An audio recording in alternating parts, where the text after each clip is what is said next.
इम्तिहान के लिए नबी बनाकर भेजा है।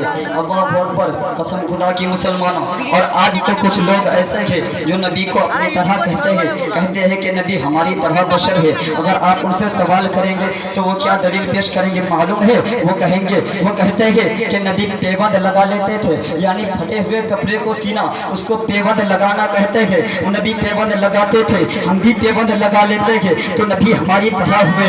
नबी बकरियां चराते थे, अस्तगफिरुल्लाह माज़अल्लाह। नबी वो कहते हैं नबी बकरियां चराते थे, हम भी बकरियों को चरा लेते हैं, तो नबी हमारी तरह है। कसम खुदा की मुसलमानों, नबी बकरियां तो चराते थे, हम अगर बकरियां चराते हैं तो इसमें नबी की सुन्नत अदा होती है, नबी के सदक़े में हमें सवाब मिलता है। लेकिन वो कहते हैं नबी बकरियां चराते थे, हम भी बकरियों को चरा लेते हैं, तो नबी हमारी तरह हुए हैं और हमारी तरह है। अल्लाहु अकबर। आप उनसे कहिए कि तुम कहते हो नबी पेबंद लगाते थे, हम भी पेबंद लगा लेते हैं, तो नबी हमारी तरह है। नबी बकरियां चराते थे, हम भी बकरियां चरा लेते हैं, तो नबी हमारी तरह है। आप उनसे कहिए कि नबी अगर उंगली का इशारा फरमा दे तो चांद दो टुकड़े हो जाता था। क्या तुम अपने इशारे से चांद को दो टुकड़े कर सकते हो? अगर जिस दिन तुम कर लोगे तो मैं ये समझ जाऊं, मैं मान लूंगा कि तुम भी नबी की तरह हो। नबी अगर खारे पानी पर थूक दे तो पानी पूरा कुआं मीठा हो जाता था।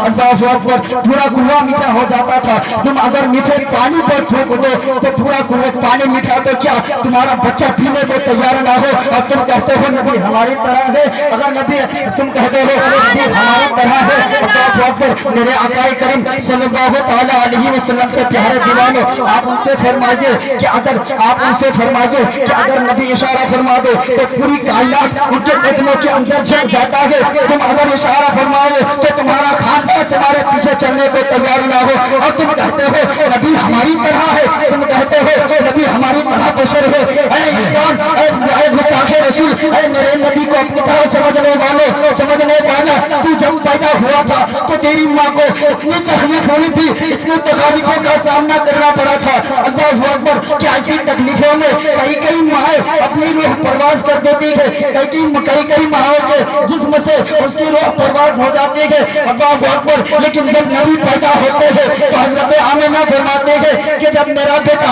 अब्दुल्लाह का लख्त जिगर जब पैदा हुआ था तो मुझे पता ही नहीं चला कि मेरे नबी कब मेरे शिकम में था और कब मेरे शिकम से बाहर आ गया। अल्लाहु अकबर। और सिर्फ यही नहीं बल्कि हजरत आमिना फरमाते हैं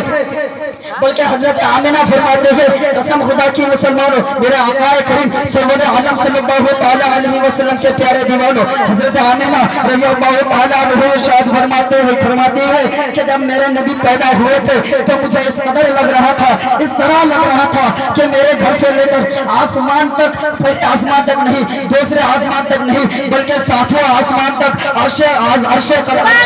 अर्श तक, लौह कलम तक, लौह महफूज तक, और सिर्फ यही नहीं लौह महफूज तक नूर की बरसात हो रही थी। इस तरह लग रहा था कि अर्श आज़म से लेकर मेरे आंगन तक नूर बरस रहा है और फरिश्तों का आना जाना लगा हुआ है। मैं अपनी गुफ्तगू को इन्हीं चंद जुमलों के साथ ख़त्म कर रहा हूँ। रब्बे करीब से दुआ है कि मौला हम सबों को सुनने से ज़्यादा अमल करने की तौफीक और रफ़ीक अता फरमाए। अगर हमारे कहने में आप लोगों के सुनने में किसी भी किस्म की गलती हो तो अपने हबीब के साथ माफ़ फरमाए। अस्सलामु अलैकुम।